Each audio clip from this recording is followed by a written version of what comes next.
The morning air was so cold that it hurt to breathe. Little Naya pulled her thin coat tighter around her body as she walked down the dusty road toward school.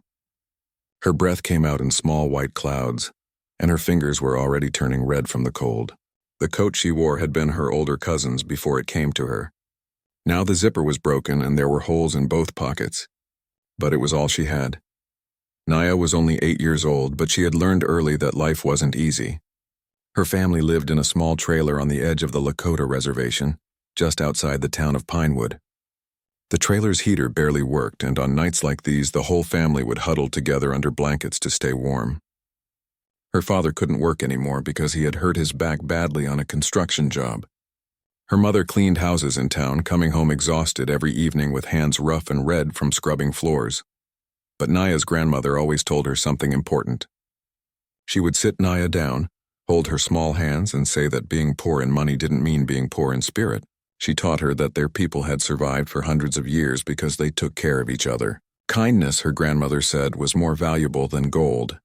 This particular November morning felt colder than usual. The first real snow of winter had started falling the night before, and now everything was covered in a thin white blanket. Naya's worn-out sneakers crunched through the frost as she made her way past the community center. She was thinking about the math test she had today and hoping she had studied enough. That's when she saw him. An old man was sitting on the wooden bench outside the community center. He wasn't moving much, just sitting there with his arms wrapped around himself, rocking back and forth slightly. Naya could see him shaking from across the road. Something about the way he sat there so still and alone made her stop walking. She crossed the street to get a closer look.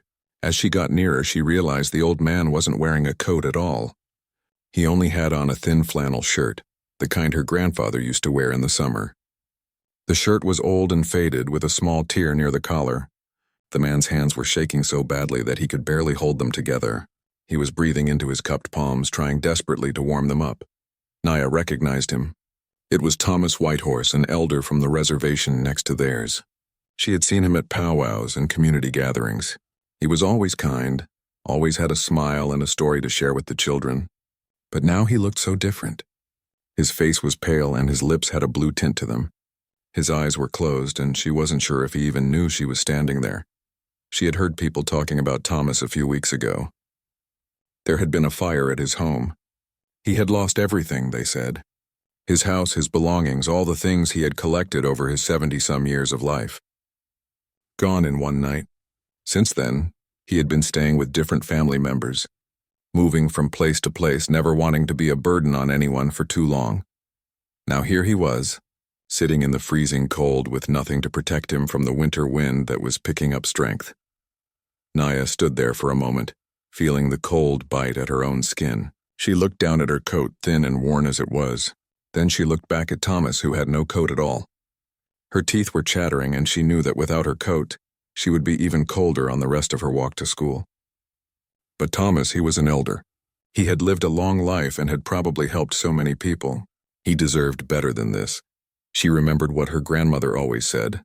The elders carry the history of the people. They hold the stories, the wisdom, the lessons that keep the community strong. To disrespect an elder was to disrespect everyone who came before.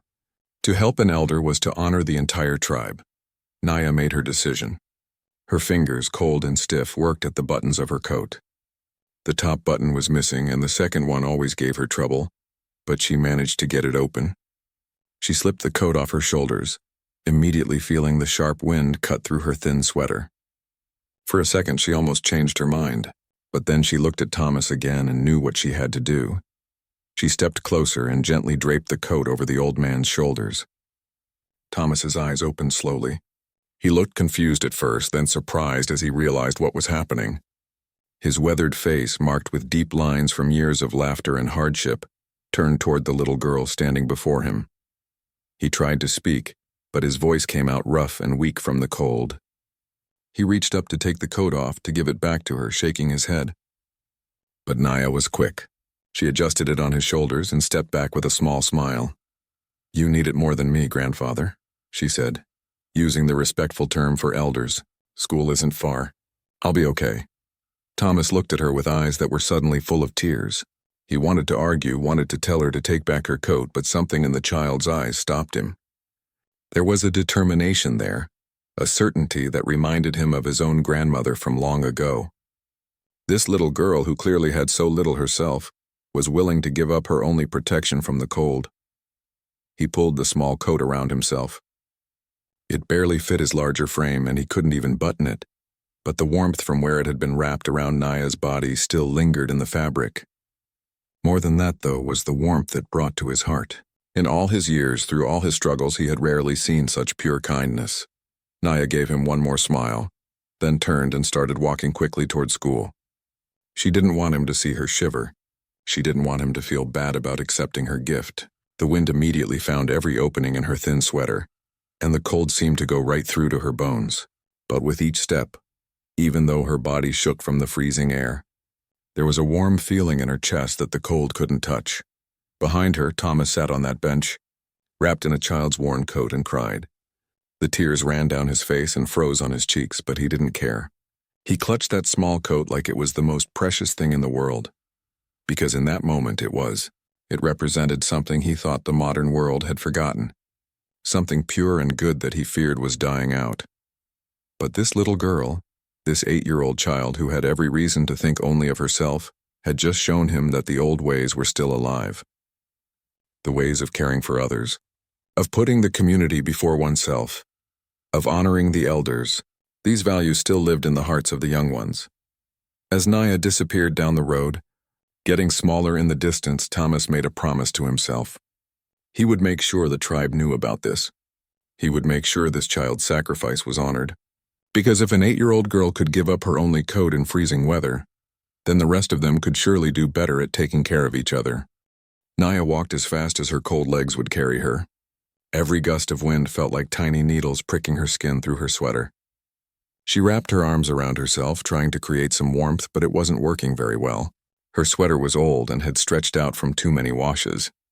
It hung loose on her small frame, doing almost nothing to keep the cold out. She could feel her nose starting to run, and her ears burned from the freezing air. But every time she thought about turning back to ask for her coat, she remembered Thomas's face. She remembered how blue his lips had been, how his whole body had been shaking. No, she told herself. She had made the right choice. The walk to school usually took about 15 minutes, but today it felt like forever.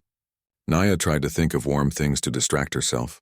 She thought about summer days when she and her cousins would play by the creek. She thought about sitting by the fire in her grandmother's house listening to stories. She thought about her mother's soup, hot and filling on cold nights. Other kids passed her on the road, most of them with proper winter coats and warm gloves. A few gave her strange looks, probably wondering why she was outside in just a sweater. One girl from her class, Julie, stopped and asked if she was okay. Naya just smiled and said she was fine, that she had forgotten her coat at home. She didn't want anyone to make a fuss. When she finally reached the school, her whole body was trembling. Her teacher, Mrs. Rodriguez, noticed immediately. The older woman's eyes widened with concern when she saw Naya standing in the doorway, arms wrapped around herself, lips pale from the cold. Naya, where is your coat, sweetheart? Mrs. Rodriguez hurried over, already taking off her own cardigan. I forgot it at home, Naya said quietly, the same lie she had told Julie. She didn't know how to explain what she had done without sounding like she was bragging. Her grandmother had taught her that true kindness was done quietly, without seeking praise. Mrs. Rodriguez draped her warm cardigan over Naya's shoulders and led her to the heater in the classroom. You sit right here until you warm up. And honey, if you ever forget your coat again, you come to the office. We have extra ones for students who need them, okay? Naya nodded, grateful for the warmth of the cardigan and the kindness in her teacher's voice. She sat by the heater, feeling slowly returning to her fingers and toes. The burning sensation as her body warmed up was almost painful, but she didn't complain. She just felt glad that she had been able to help Thomas. Meanwhile, back at the community center, Thomas was still sitting on that bench. But he wasn't alone anymore. A few people had stopped when they saw him wearing the obviously too small child's coat. They asked him questions, concerned about where he had gotten it and why he was wearing something that clearly didn't fit. At first, Thomas didn't want to tell them. He worried that the little girl might get in trouble for giving away her coat. But when one of the tribal council members, Robert Blackhorse, pressed him, Thomas finally told the whole story. As he spoke, more people gathered around to listen. She just took it off her own shoulders, Thomas said, his voice getting emotional again. This little girl, no more than 8 years old, and she gave me her only coat. In this freezing weather, I tried to give it back, but she wouldn't take it. She said I needed it more than her. The people listening looked at each other with expressions of shock and admiration. Some of the older women had tears in their eyes. In that moment, they all felt ashamed. Here was an elder sitting in the cold, and it had taken a child to help him while the rest of them had walked by without noticing. Robert Blackhorse asked Thomas if he knew who the girl was. Thomas described her, the long black hair in 2 braids, the bright eyes, the confident way she had spoken to him despite being so young. One of the women recognized the description immediately. That sounds like Naya Redfeather, she said. Little girl who lives with her family in that trailer near the old highway. Sweet child, always polite. Her family has been struggling since her father got hurt. Thomas's heart sank. The child who had given him her only coat came from a family that was barely getting by themselves.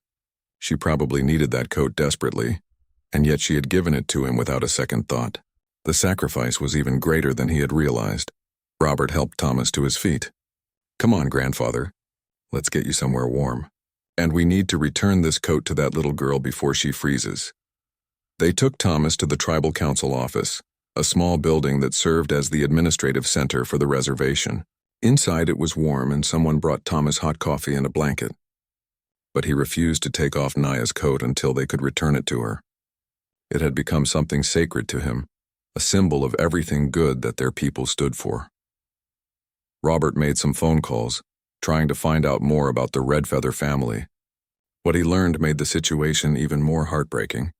Naya's father, Joseph, had been a construction worker until a fall from a scaffolding had badly injured his back. He had been out of work for nearly 6 months. The family had no health insurance and the medical bills were piling up. Naya's mother, Rita, worked as a house cleaner, but her income barely covered rent and food. The family was one emergency away from losing everything, and yet their daughter had given away her only coat. By lunchtime, word of what Naya had done had spread throughout the reservation. People were talking about it in the tribal store, at the health clinic, in the school. Some felt inspired by the child's kindness. Others felt guilty that they hadn't noticed Thomas sitting there in the cold. Many felt a combination of both. The tribal elder council decided to hold an emergency meeting that afternoon. All 7 elders gathered in the council room, a space decorated with traditional artwork and photographs of ancestors. Thomas was invited to attend and tell his story in person. The eldest of the council, a woman named Helen Eaglewing, who was in her 80s, listened with tears streaming down her wrinkled face. When Thomas finished speaking, she stood up slowly, leaning on her cane. This child, she said in a voice that shook with emotion, has reminded us of who we are supposed to be. Our ancestors survived because they took care of each other. They shared what little they had. They put the needs of the community above their own comfort. And here we are in modern times and we have forgotten these lessons. But this little girl, she remembers. She knows in her heart what it means to be part of this tribe. The other elders nodded in agreement. One of them, a man named David Littlebird, spoke up. We need to honor this child. But more than that, we need to help her family. If she's willing to give up her only coat, imagine what kind of situation they must be in at home. Another elder added, and we need to make sure Thomas and others like him don't fall through the cracks. How did we let one of our elders get to the point where he's sitting outside in freezing weather with no coat? We have to do better. The meeting went on for hours. What started as a discussion about returning a coat and thanking a child grew into something much bigger. The elders began talking about the problems facing their community, about how people had become disconnected from each other, about how the old values of sharing and caring seemed to be fading away. But they also talked about hope. Because if one 8-year-old girl could show such incredible compassion, then there was still hope for all of them. They just needed to follow her example. By the time the meeting ended, the elders had made several decisions. They would not only return Naya's coat, but also make sure she had a proper winter coat that actually fit and kept her warm. They would find a way to help her family with their financial struggles. And they would use this moment to remind the entire community about the values that had kept their people strong for generations. As the sun began to set that cold November day, casting orange and pink streaks across the sky, Thomas sat in the warm office still wearing Naya's small coat. He thought about the little girl who was probably cold at school right now. He thought about how she had smiled at him with such genuine care. And he made a personal vow that he would spend the rest of his days trying to live up to the example she had set. Sometimes, he realized, the greatest teachers come in the smallest packages. And sometimes the most powerful lessons are the simplest ones, taught not with words but with actions. Naya had taught the entire reservation something important that day. She had reminded them that true wealth isn't measured in money or possessions, but in the size of one's heart and the willingness to help others. The question now was what they would do with that lesson. News travels fast in small communities, and the reservation was no exception. By the time school let out that afternoon, it seemed like everyone had heard about what Naya had done. The story spread from person to person, growing and changing slightly with each telling, but the heart of it remained the same. An 8-year-old girl had given her only coat to a freezing elder. At the tribal store, 2 women buying groceries talked about it while waiting in line. At the health clinic, nurses discussed it between patients. In homes across the reservation, parents told their children about Naya's kindness, using it as an example of how they should behave. Some people were inspired. Others felt ashamed that they had walked past Thomas without helping. Many felt both. Naya had no idea about any of this. She had made it through her school day, warmed up thanks to Mrs. Rodriguez's cardigan and the classroom heater. When the final bell rang, she borrowed the cardigan again for the walk home, promising to return it the next day. The walk back was just as cold as the morning had been, maybe even colder now that the sun was getting lower in the sky. When she reached her family's trailer, she found her mother sitting at the small kitchen table looking worried. Rita Redfeather looked up when her daughter walked in, and her eyes immediately went to the borrowed cardigan. "Naya, where's your coat?" she asked, her voice tight with concern. They couldn't afford to lose or replace a coat, even one as worn out as Naya's had been. Naya hesitated, then told her mother the truth. She explained about seeing Thomas in the cold, about how he had no coat at all, about how his lips were blue and his hands were shaking. She talked about what grandmother had always said about taking care of elders. As she spoke, her mother's expression changed from worry to something else, something Naya couldn't quite read. Rita got up from the table and pulled her daughter into a tight hug. "Oh, my sweet girl," she whispered, her voice thick with emotion. "You have such a good heart." She was proud of her daughter's kindness, but her mother's practical side also worried about how they would get Naya another coat. They barely had enough money for food and rent. A new coat, even a cheap one, wasn't in the budget. Before they could discuss it further, there was a knock at the trailer door. Rita opened it to find Robert Blackhorse standing there, along with Thomas Whitehorse, who was now wearing a proper winter coat that someone had given him. But in his hands he carefully held Naya's small worn coat. "Mrs. Redfeather," Robert said politely, "we've come to speak with you and your daughter, if that's all right." Rita invited them in, confused but polite. The trailer was small and cramped, with just enough room for a kitchen area, a small living space, and 2 tiny bedrooms. The furniture was old and mismatched, collected from thrift stores and donations over the years. But Rita kept everything clean and neat, maintaining her dignity despite their poverty. Thomas knelt down in front of Naya, bringing himself to her eye level. His old eyes were red, like he had been crying. "Little one," he said softly, "what you did for me today was one of the kindest things anyone has ever done. You gave me your only coat when you could see I was suffering. You put my needs before your own comfort. Do you understand how special that is?" Naya felt embarrassed by all the attention. She shrugged. "You're an elder, grandfather. You needed it more than me. That's what my grandmother taught me." Thomas smiled, fresh tears forming in his eyes. "Your grandmother taught you well. You honor her and all of our ancestors with your actions." He held out her coat. "But I cannot keep this. You need it, and I have been given a new coat by the tribe. Please take it back." But Robert stepped forward. "Actually, Naya, we'd like you to keep this coat as a gift to Thomas, because the tribe is going to make sure you have a much better coat, one that's new and warm and actually fits you properly. Would that be okay?" Naya looked at her mother, who looked as confused as she felt. Rita spoke up. "Mr. Blackhorse, we appreciate the thought, but we can't accept charity. We may not have much, but we have our pride." "This isn't charity, Mrs. Redfeather," Robert said gently. "This is a community taking care of its own, the way we're supposed to. Your daughter reminded us of that today." She showed us what it means to truly care for each other. The least we can do is make sure she doesn't freeze while teaching us these lessons." He went on to explain about the tribal council meeting, about how moved the elders had been by Naya's actions. He told them that the council wanted to honor Naya in a special way, and that helping her family was part of that honor. Rita's eyes filled with tears. She had been so strong for so long, working herself to exhaustion to keep her family fed and housed, never asking anyone for help, always maintaining her dignity. But hearing that her daughter's simple act of kindness had touched so many people, and that the community wanted to help in return, broke through her defenses.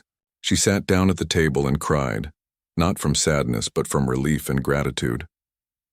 Over the next few days, the story of Naya's sacrifice continued to spread beyond just the reservation. Someone posted about it on social media, and it started getting shared, first just among Native American communities in the region, then more widely. People were hungry for good news, for stories that restored their faith in humanity. And Naya's story did exactly that. A local news reporter heard about it and called the tribal office asking if they could do a story. The tribal council discussed it and decided that they would allow it, but only if Naya and her family agreed, and only if the focus remained on the values of community and caring, rather than making Naya into some kind of celebrity. When the reporter interviewed Naya, the little girl was shy and uncomfortable with the camera. She kept saying she had just done what anyone would do. What her grandmother had taught her was right. But her humility and genuine goodness came through in the interview, and when the story aired on the local evening news, it touched hearts across the region. The response was overwhelming. The tribal office started receiving phone calls and emails from people wanting to help. Some wanted to donate money to Naya's family. Others wanted to help Thomas or other elders in need. Local businesses reached out asking how they could contribute to the reservation community. One call came from the owner of a sporting goods store in Pinewood, the nearby town. He said he wanted to donate winter coats for any children on the reservation who needed them. Another call came from a construction company, saying they had heard about Naya's father's injury and wanted to know if there was any way they could help him get the treatment he needed. The tribal council worked late into the night, taking calls and making lists of all the offers of help. Helen Eaglewing, the eldest council member, sat in her office and marveled at what was happening. "All from one little girl's act of kindness," she said to Robert. "It's like dropping a pebble in a pond and watching the ripples spread out." But not everyone on the reservation was happy about the attention. Some people felt uncomfortable with outsiders getting involved in their community affairs. They worried that accepting help from the townspeople of Pinewood would create obligations or expectations. There had always been a complicated relationship between the reservation and the town. While they existed side by side, they had remained largely separate, with their own schools, their own businesses, their own ways of life. Some of the younger tribal members also questioned whether it was right to make such a big deal out of what Naya had done. "She gave someone her coat," one teenager said at a community meeting. "It was nice, but why are we acting like she did something amazing? Shouldn't helping each other just be normal?" Helen Eaglewing addressed this concern wisely. "You're right that helping each other should be normal. But the sad truth is that it isn't anymore. Not like it used to be. We've all gotten caught up in our own struggles, our own problems. We pass by people who need help because we're too busy or too worried about our own situations." This child reminded us of what normal should look like. And yes, we should celebrate that because we need to remember it. Meanwhile, Naya was just trying to go back to her normal life. But kids at school treated her differently now. Some looked at her with admiration. Others seemed almost jealous of the attention she was getting. Her best friend, a quiet girl named Lucy, asked her if she regretted giving away her coat. "No," Naya answered honestly. "I saw Grandfather Thomas shaking in the cold and I couldn't just walk by. How could I go to school and try to learn while knowing he was out there freezing? I wouldn't have been able to think about anything else." Lucy thought about this for a moment. "I don't think I would have been brave enough to do what you did." "It wasn't about being brave," Naya said. "It was just about doing what was right." That evening, when Naya's father Joseph sat down with her after dinner, he was quiet for a long time. His back was still healing and he moved slowly, carefully. He had been feeling like a failure as a father, unable to work and provide for his family. But now, seeing how his daughter had shown such compassion despite their struggles, he felt a different emotion. Pride. "Naya," he said finally. I want you to know something. We may not have a lot of money or nice things. I know the other kids at school have nicer clothes and toys and all that. But you have something more valuable than any of that. You have a heart that knows what's important. 3 days after Naya gave away her coat, the Tribal Elder Council called a special community meeting. The word went out across the reservation that something important was going to be discussed, and people were encouraged to attend. The meeting was scheduled for Saturday evening at the community center, the same building where Thomas had been sitting in the cold that fateful morning. Chief Helen Eaglewing arrived early, walking slowly with her cane. Despite her age and the arthritis that made every step painful, she insisted on being there to set up. Her granddaughter tried to help her into a chair, but Helen waved her away. I've been sitting down too much lately, she said. Tonight I need to stand. As people filed into the community center, there was a buzz of curiosity. The room filled quickly with tribal members of all ages. Elders sat in the front rows. Parents came with their children. Teenagers leaned against the back wall, trying to look like they didn't care but clearly interested. Even people who rarely attended community meetings showed up, drawn by the rumors of what this gathering might be about. When everyone was settled, Helen stepped to the front of the room. The conversations died down as people waited to hear what she would say. She stood there for a moment, looking out at the faces of her community, people she had known for decades, children she had watched grow up, elders she had grown old alongside. My relatives, she began. Using the traditional greeting, I have lived a long time. I have seen our people face many challenges. I have watched us struggle and survive, adapt and persist. But I have also watched us drift apart. We used to be a community that truly lived together, that shared everything, that made sure no one went without. Somewhere along the way, we lost some of that connection. The room was silent. People knew she was right. Life had gotten busier, more complicated. People worked long hours, often at jobs far from the reservation. Families were spread out. The sense of community that had once been so strong had weakened over the years. Helen continued, her voice gaining strength. And then 3 days ago, an 8-year-old child reminded us of who we are supposed to be. Little Naya Redfeather saw one of our elders suffering in the cold, and without hesitation she gave him her only coat. She didn't think about herself. She didn't worry about being cold. She saw someone in need and she helped. That's it. Simple as that. Many people in the room already knew the story, but hearing Helen tell it made it feel even more powerful. Some of the elders were wiping tears from their eyes.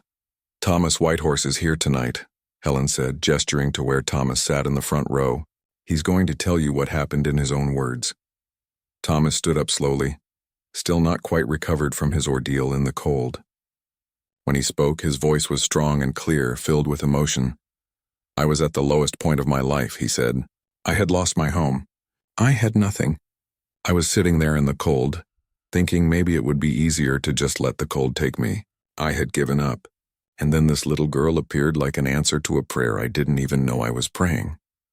He described how Naya had approached him, how she had taken off her coat without him even asking, how she had insisted he keep it even when he tried to refuse. She taught me something important that day. She taught me that our old ways, our values, they're not dead. They live on in our children. And if they live in our children, then we adults need to start living them again too. The room erupted in applause. People stood clapping and calling out their support. When the noise died down, Helen spoke again. The council has discussed this at length, she said. We believe we need to honor Naya's sacrifice in a meaningful way. But more than that, we need to use this moment to strengthen our community, to take care of all our people the way we're supposed to. We cannot let any of our elders sit in the cold without help. We cannot let any of our children go without warm clothes. We cannot let our families struggle alone when we could be helping each other. Robert Blackhorse stood up to join Helen at the front. We're proposing several things, he said. First, we want to make sure the Redfeather family is taken care of. They've been struggling since Joseph's injury, and yet their daughter still found it in her heart to help someone else. We need to support them. Second, we want to create a community assistance fund to help other families and elders who are facing hardship. And third, we want to bring back some of our old traditions of sharing and communal support. Another council member, a woman named Linda Morningstar, added, We know resources are limited. We know money is tight for everyone. But we also know that when we work together, We can accomplish things that seem impossible when we're alone. We're asking everyone to contribute what they can, whether that's money, time, skills, or just a commitment to watching out for each other better. The response was immediate and overwhelming. An elderly woman in the third row stood up. "I don't have much money," she said, "but I can cook. I can make meals for families that need them." Others called out their own offers of help. A man who ran a small repair shop said he could fix things for people who couldn't afford to pay. A group of younger men said they could help with repairs and maintenance on homes of elders who needed it. One by one, people stood and pledged their support. A woman who cleaned houses in town said she would donate part of her earnings each month. A family that ran a small cattle operation said they would donate meat. Teachers offered to provide free tutoring. A nurse said she would do wellness checks on elders. The energy in the room was electric. People who had been strangers or distant neighbors were suddenly talking to each other, planning ways to help, forming connections. It was like something had awakened in the community, something that had been sleeping for too long. Then someone unexpected stood up. It was Raymond Whitecrow, a man known for being difficult and disagreeable. He usually complained at community meetings and voted against anything that required spending money or effort. People turned to look at him, expecting him to pour cold water on the enthusiasm. "I want to say something," Raymond began. People braced themselves. "I've been a stubborn old fool. I've been so focused on my own problems that I stopped caring about anyone else's. But that little girl shamed me. She has less than any of us, and she gave what she had. I've been hoarding what little I have, afraid there won't be enough. But I'm done with that. I'm in. Count me in for whatever needs to be done." The applause that followed was thunderous. If Raymond Whitecrow, of all people, was moved to change, then this really was something special. Over the next hour, the community worked together to create a plan. They formed committees to handle different aspects of the assistance program. They set up a system for people to report when they or someone they knew needed help. They created a schedule for community workdays where people could volunteer their time and skills. Helen watched all of this happen with a heart full of joy.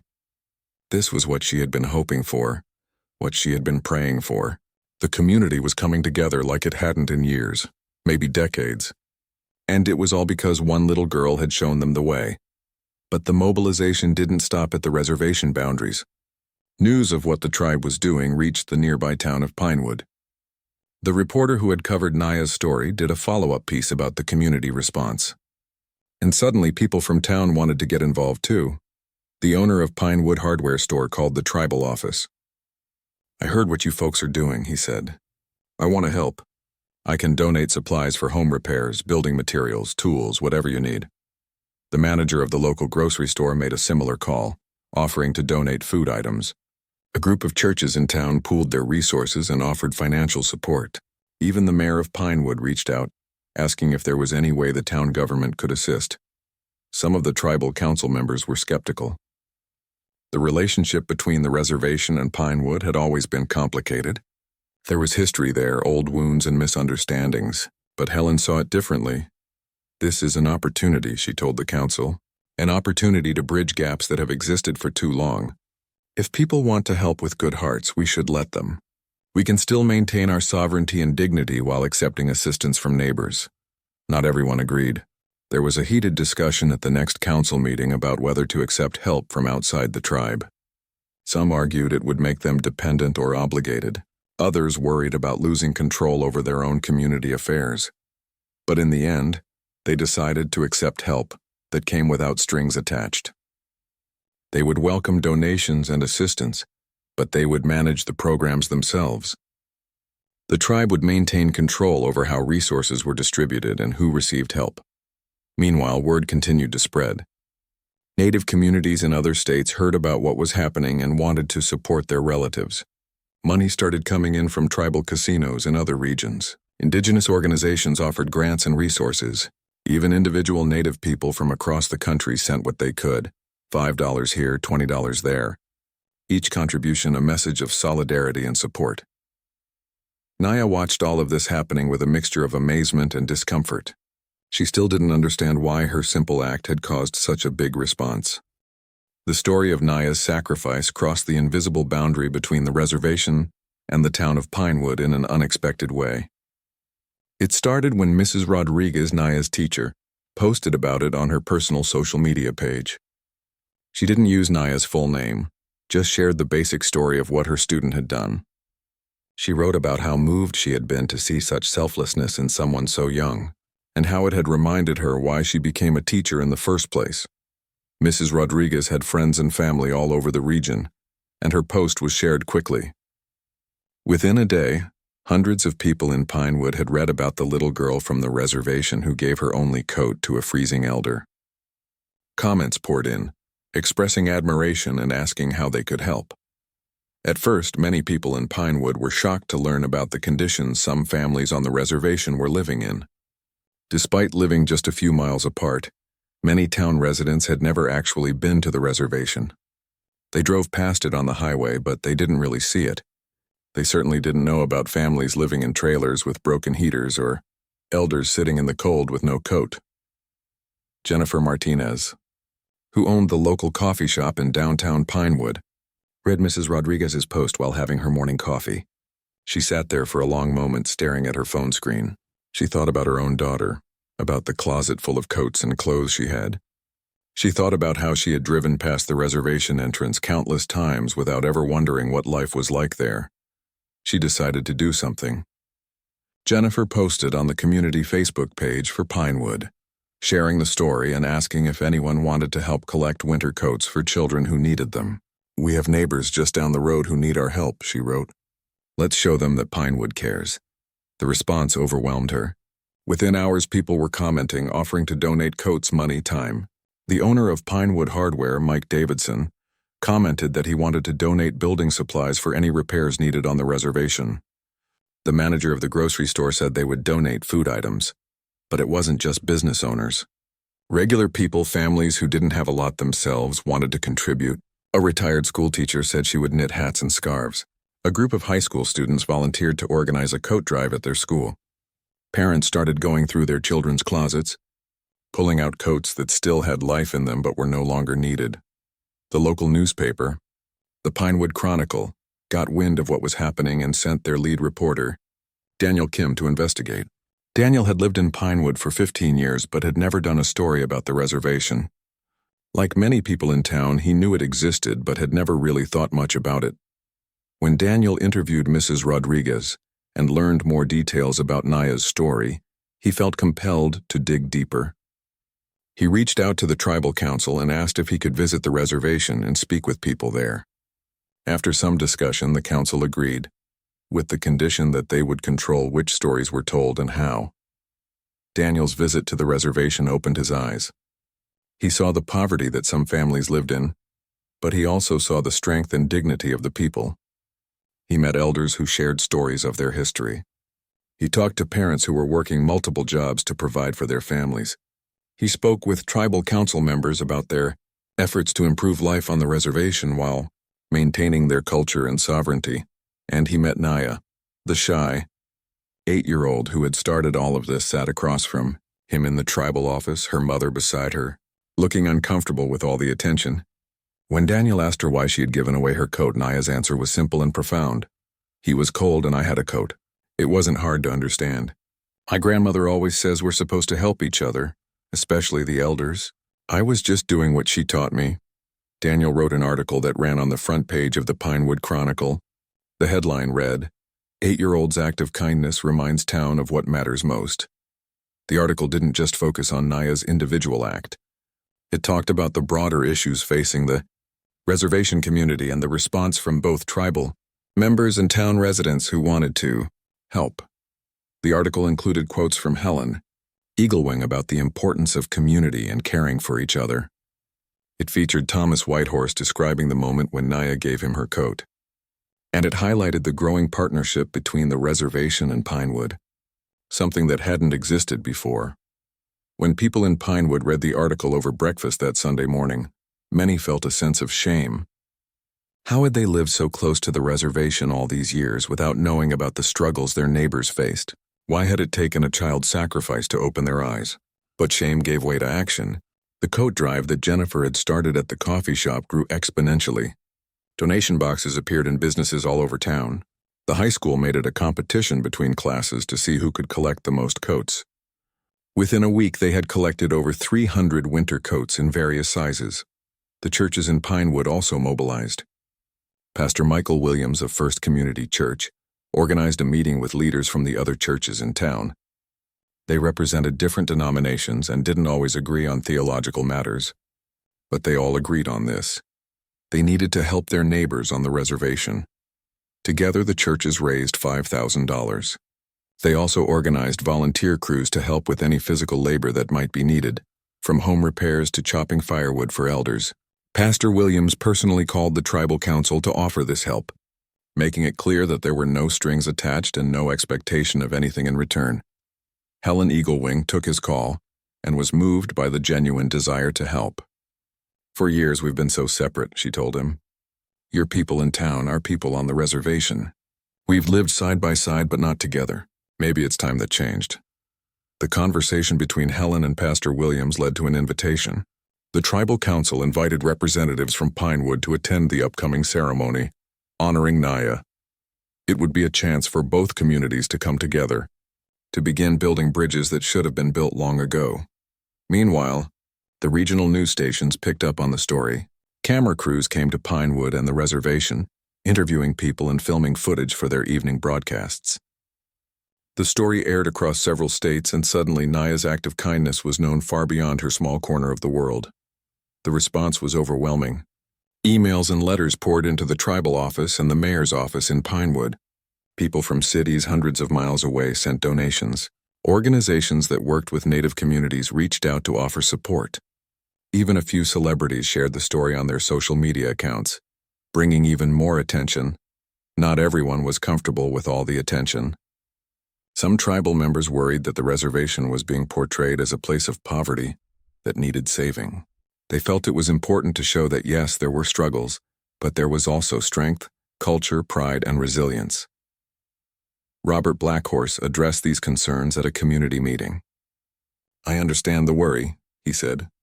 "We don't want to be seen as just victims who need charity, but we also can't let pride prevent us from accepting help when it's offered with respect and good intentions.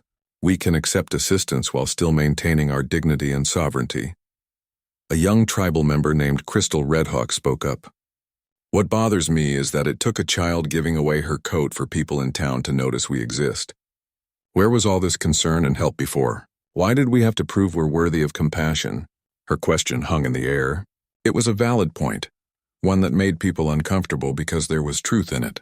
Helen addressed it carefully. "You're right to question that," she said. "There's a long history of our communities being ignored or exploited. But we can't change the past. We can only decide how to move forward. This moment right now is an opportunity. We can choose to stay separate and suspicious, or we can choose to build something new while staying true to who we are." In Pinewood, similar conversations were happening. At a town hall meeting, some residents expressed concern about getting too involved with reservation affairs. One man argued that the tribal government was supposed to take care of its own people. Another woman worried that donations might not be used properly. But Mayor Franklin addressed these concerns directly. "These aren't strangers in some faraway place. These are our neighbors.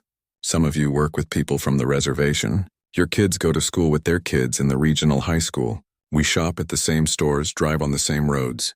The idea that we're completely separate communities is false. We're connected whether we acknowledge it or not," he continued. A little girl saw someone suffering and helped without hesitation. She didn't worry about boundaries or politics or any of that. She just saw a human being who needed help. "Maybe we should follow her example." His words resonated. The town council voted unanimously to establish an official partnership with the tribal council, creating formal channels for cooperation on issues that affected both communities. The morning of the ceremony arrived with clear skies and cold air. Naya woke up nervous, still not fully understanding why there was going to be such a big gathering just because she had helped someone. Her mother had laid out a special outfit for her to wear, a traditional ribbon dress that had belonged to her grandmother. The dress was beautiful with ribbons in bright colors flowing down the skirt. "Do I really have to go?" Naya asked her mother as Rita helped her into the dress. "Can't we just stay home?" Rita knelt down and looked into her daughter's eyes. "Sweet girl, I know this feels like too much. But what you did touched a lot of hearts. People want to honor that, and sometimes we have to let people express their gratitude, even when it makes us uncomfortable. It's gracious to accept thanks just like it's gracious to give help." At the community center, people had been working since dawn to prepare. The large room had been transformed. Traditional decorations hung on the walls. Chairs were arranged in a large circle, the way the tribe held important gatherings. Tables along the sides were already filling with food for the feast that would follow the ceremony. The smell of fry bread, stew, and other traditional dishes filled the air. Helen Eaglewing arrived early, despite her granddaughter's protests that she should rest and save her energy for the ceremony itself. "I need to see everything," Helen insisted. "This is too important." Outside, cars and trucks began arriving. Tribal members came from across the reservation, but what surprised everyone was the number of vehicles with Pinewood license plates. People from town were coming, lots of them. Families, elderly couples, teenagers, business owners. They came carrying donations, wearing respectful expressions, unsure of exactly what to expect, but wanting to be part of this moment. The tribal council had assigned greeters to welcome everyone, especially the visitors from Pinewood who might not be familiar with tribal customs.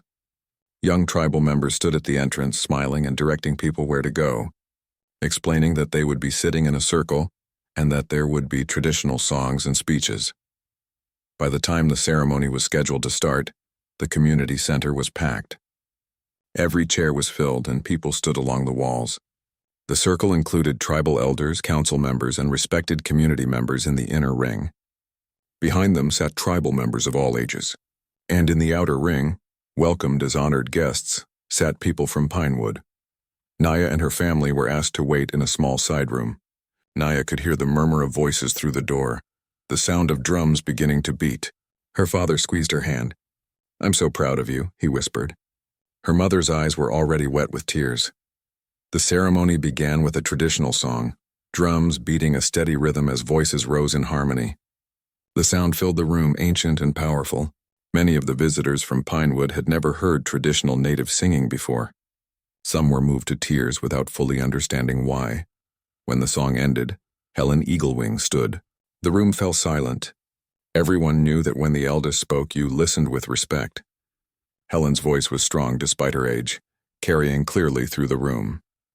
"My relatives, my friends, my neighbors," she began, acknowledging both tribal members and town visitors. "We are gathered here today because a child reminded us of something we had forgotten." She reminded us what it means to truly see each other, to truly care for each other. She spoke about the history of their people, about how they had survived centuries of hardship by working together, by sharing what little they had, by putting the community's needs above individual wants. She talked about how modern life had made them forget these lessons, how they had become disconnected from each other and from their values. But then one cold morning, an 8-year-old girl saw an elder in need. She didn't think about herself. She didn't worry about what she would lose. She just acted with pure compassion, and in doing so she set off a chain of events that brought us all here today. Helen gestured toward the side room where Naya waited. "Today we honor that child, but we also honor the spirit she represents, the values she embodies, and we commit ourselves to living those values every day." Robert Blackhorse spoke next, explaining what the tribal community had accomplished in the 2 weeks since Naya's act of kindness. He talked about the assistance fund that had been created, the volunteers who had pledged their time and skills, the families who were already receiving help. He thanked the people from Pinewood who had contributed and who had shown genuine care for their neighbors. Then it was Thomas Whitehorse's turn. The elder stood slowly, and you could have heard a pin drop in the room. Everyone wanted to hear from the man whose life had been touched so directly by Naya's kindness. "I lost everything in the fire that destroyed my home," Thomas began, his voice thick with emotion. "My belongings, my photographs, my memories. I felt like I had nothing left to live for. On that cold morning I was sitting outside, and part of me didn't care if I froze. Part of me thought it would be easier." People in the audience exchanged glances. Some hadn't realized how desperate Thomas had been. "And then this little one appeared," Thomas continued, "like a messenger from the Creator. She didn't know I was giving up. She just saw an elder who was cold, and she gave me her coat, her only coat, and in that moment, she gave me something more important than warmth. She gave me hope. She showed me that there was still goodness in the world, that the old ways were not forgotten." Tears ran freely down Thomas's face now. "I am here today because of her. Not just alive, but truly here. truly present, truly grateful to be part of this community. She saved my life in more ways than one. There wasn't a dry eye in the room. Even the tough young men who usually tried to appear unmoved were wiping tears from their faces. Finally, it was time to bring Naya out. Helen nodded to Robert, who went to the side room to get the Red Feather family. When the door opened and Naya appeared in her ribbon dress, shy and small and overwhelmed, the entire room stood and began to applaud. Naya's eyes went wide with surprise. She hadn't expected this. All these people standing for her. Her mother gently guided her forward, and they walked to the center of the circle. Naya's father followed, moving carefully with his injured back but standing tall with pride. The applause continued for a full minute before Helen raised her hand for silence. "Naya Redfeather," she said formally, "please come stand with me." Naya walked to Helen's side, her hand trembling slightly. The old woman placed a gentle hand on her shoulder. "In our tradition," Helen explained to the gathered crowd, "when someone does something that benefits the whole community, we honor them. We give them gifts that show our gratitude and respect. Today we honor you not with material things alone, but with our promise to follow your example." Thomas came forward, carrying something carefully folded in his hands. It was a star quilt, a traditional blanket made with intricate patterns. The colors were beautiful, deep blues and bright yellows arranged in a star pattern. "This quilt was made by the women of our community," Thomas said. "Each one of them worked on it, putting their prayers and good wishes into every stitch. It is given to you as a symbol of our gratitude and as a reminder that you are wrapped in the love and respect of your people." He placed the quilt around Naya's shoulders. It was large and heavy, meant to last a lifetime. Naya touched it gently, amazed at how beautiful it was. But Thomas wasn't finished. He spoke in Lakota first, a traditional blessing, and then translated into English. "May you always have warmth, not just in body but in spirit. May you always have compassion in your heart. May you walk in beauty all the days of your life. And may you know that you have made a difference that will echo through generations." The drums began again, and singers performed honor songs specifically for Naya. As the song filled the room, people from both the reservation and Pinewood felt connected in a way they never had before. The music, the emotion, the shared recognition of something good and pure, it broke down barriers that had existed for decades. When the song ended, Helen spoke again. "We have one more announcement to make," she said, her voice full of joy. "But first I want to invite Mayor Franklin to come forward." The mayor of Pinewood stood from his seat in the outer circle and walked to the center. He looked nervous but determined. Helen handed him the microphone. "I've lived in Pinewood my whole life," Mayor Franklin said, "and I'm ashamed to say that until 2 weeks ago I had never set foot on this reservation. I drove past it hundreds of times, but I never really saw it. I never thought about the people here as my neighbors, my community. That changes today."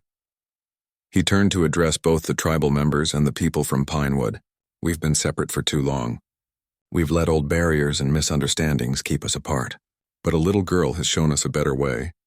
If she can see past differences and just see someone who needs help, then we can too." Mayor Franklin and Helen together announced the historic community partnership agreement they had signed that morning. It committed both the town and the tribal government to work together on issues that affected both communities. Education, healthcare, economic development, emergency services, all of it would now involve cooperation and shared resources. "We're not erasing our differences," Helen clarified. Robert paused, letting his words sink in. The Red Feather family stood together in the center of the circle, confused and emotional. Naya held tight to her mother's hand, the star quilt still wrapped around her shoulders. "Over the past 2 weeks," Robert continued, "our community has come together in ways we haven't seen in decades. Tribal members have donated what they could. People from Pinewood have given generously. Native communities from across the country have sent support, all because they heard about Naya's sacrifice and wanted to honor it by helping." He pulled out a piece of paper with numbers written on it. "As of this morning, the Community Assistance Fund has raised $75,000 specifically for your family." Rita gasped audibly. Her hand flew to her mouth. Joseph's eyes went wide with shock. That was more money than they had ever imagined having. It was more than Joseph had made in 2 years of construction work. It was overwhelming, but Robert held up his hand. "That's just the beginning," he said. "Because what this community realized is that money alone doesn't solve everything. You need stability. You need a real home. You need security. He gestured toward a group of men standing along the wall, contractors and builders from both the reservation and Pinewood. These men have volunteered their time and skills. Mike Davidson from Pinewood Hardware has donated all the building materials needed. The Tribal Council has designated a beautiful piece of land near the creek on tribal territory, where your family can build a home. Rita began to cry, deep sobs that shook her whole body. Joseph put his arm around her, his own eyes streaming with tears. They couldn't believe what they were hearing. Construction starts next week, Robert said. It'll be a real home, properly built with good heating and insulation. 3 bedrooms, a real kitchen, a living room big enough for your family to gather. It'll be yours with no mortgage, no rent. A place where you can raise your daughter without worrying about the heater breaking or the roof leaking. Naya looked up at her mother, seeing her cry, and started crying too, though she didn't fully understand everything that was happening. She just knew that something important was occurring, something that was making her mother happier than she had seen her in a long time. But the announcements weren't over. Linda Morningstar stepped forward, speaking gently but clearly. Rita, we know you've been working yourself to exhaustion cleaning houses in town. You're a hard worker, and everyone who knows you respects that. But you deserve better. The tribal administration has created a full-time position in our family services department. It comes with benefits, including health insurance for your whole family. The job is yours if you want it. Rita couldn't even speak. She just nodded, tears still streaming down her face. A real job with benefits close to home. It felt like a dream. Then a woman in a white coat stood up from the circle.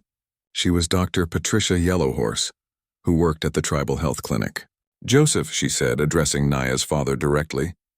We've consulted with specialists about your back injury. The tribal health clinic, with support from a grant we received from an indigenous health organization, can arrange for you to get the surgery you need, completely free of charge, and afterward, we'll provide physical therapy to help you recover fully. Joseph, a strong man who had endured months of pain without complaint, broke down completely. He bent over, hands on his knees, sobbing. The injury had taken everything from him, his ability to work, his sense of purpose, his dignity as a provider. And now these people, his community, were giving him a chance to heal, to be whole again.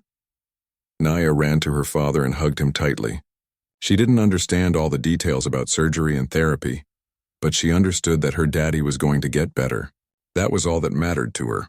The announcements continued. The local school district had set up an education trust fund for Naya, money that would be there for her when she was ready for college or vocational training. Local businesses had committed to providing groceries for the family for the next year. The community center was offering free after-school programs for Naya and any other children who needed a safe place to go while their parents worked. Each announcement brought fresh waves of tears and applause. The Red Feather family stood in the center of the circle, completely overwhelmed by the outpouring of generosity. They had been struggling for so long, barely surviving, never asking anyone for help because they were proud and didn't want to be a burden.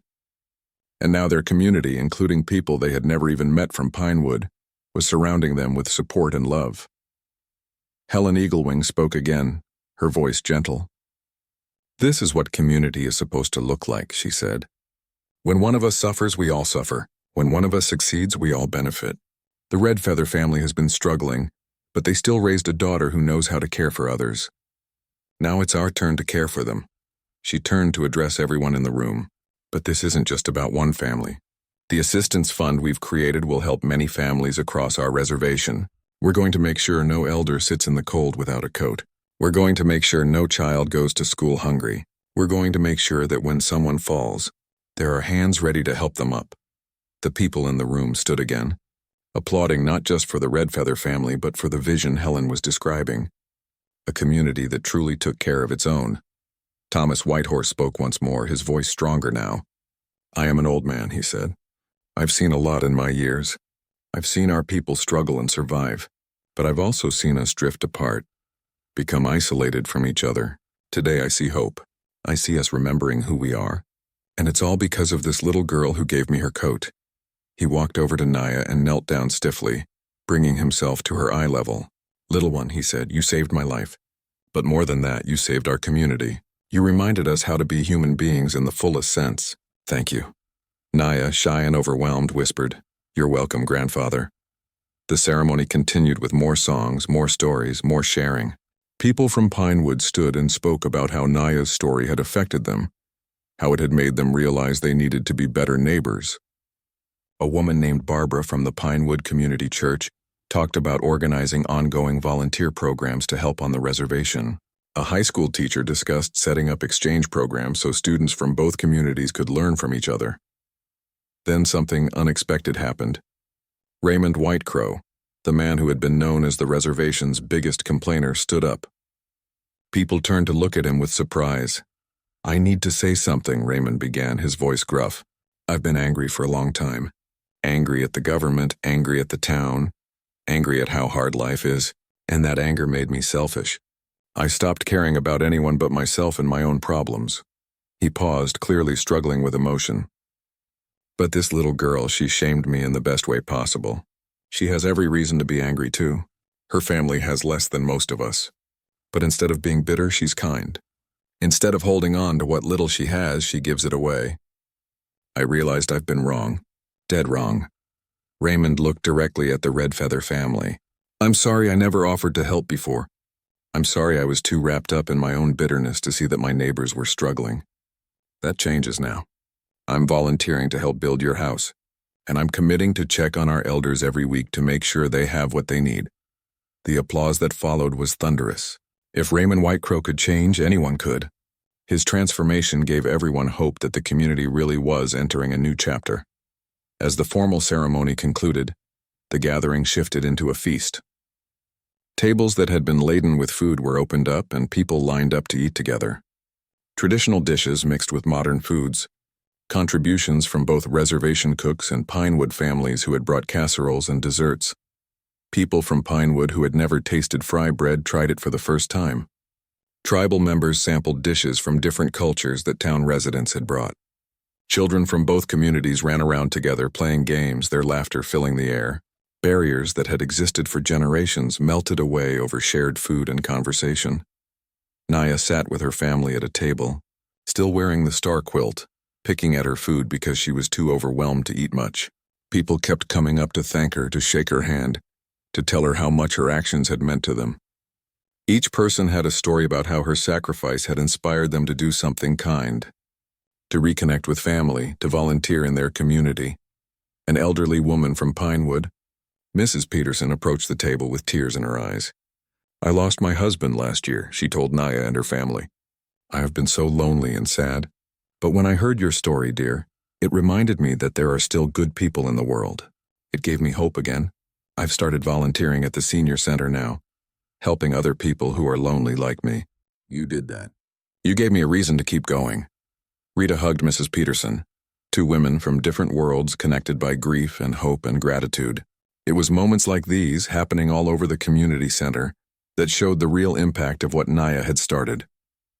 Jennifer from the coffee shop found Naya's mother and introduced herself.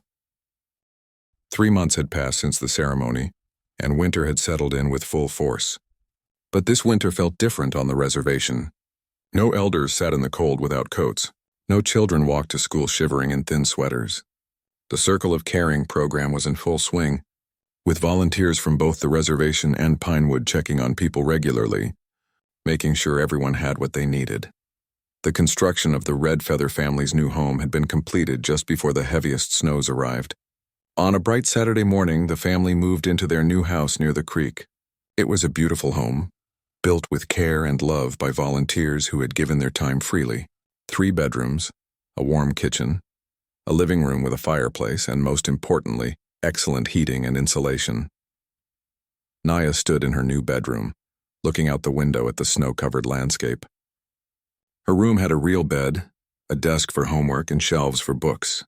It was more than she had ever imagined having. On her bed lay the star quilt from the ceremony, a reminder of the day everything changed. Her father was doing well. The surgery on his back had been successful, and he was making good progress in physical therapy. The doctors said he would be able to return to light work within a few months. More importantly, he was pain-free for the first time in over a year. The change in him was remarkable. He smiled more, played with Naya, helped around the house. He was himself again. Rita had started her new job with the tribal administration and loved it. She worked in family services, helping other families navigate resources and support systems. Her own experience of struggling and being helped made her perfect for the role. She understood what people were going through because she had lived it. But the changes weren't limited to just one family. Across the reservation, the Community Assistance Program was making a real difference. Elders who had been isolated and struggling now had regular visitors and help with daily tasks. Families who were barely getting by now had access to food assistance, clothing donations, and help with home repairs. Thomas Whitehorse had become one of the most active volunteers in the Circle of Caring program. Every day, no matter the weather, he visited people who needed companionship or assistance. The near-death experience he had endured and Naya's rescue had given him a renewed sense of purpose. He often said that Naya hadn't just saved his life that cold morning, she had given him a reason to live. The relationship between Pinewood and the reservation continued to grow stronger. The partnership agreement that had been signed at the ceremony wasn't just words on paper. Real cooperation was happening. The schools had started an exchange program where students from the reservation attended classes at Pinewood High School and vice versa.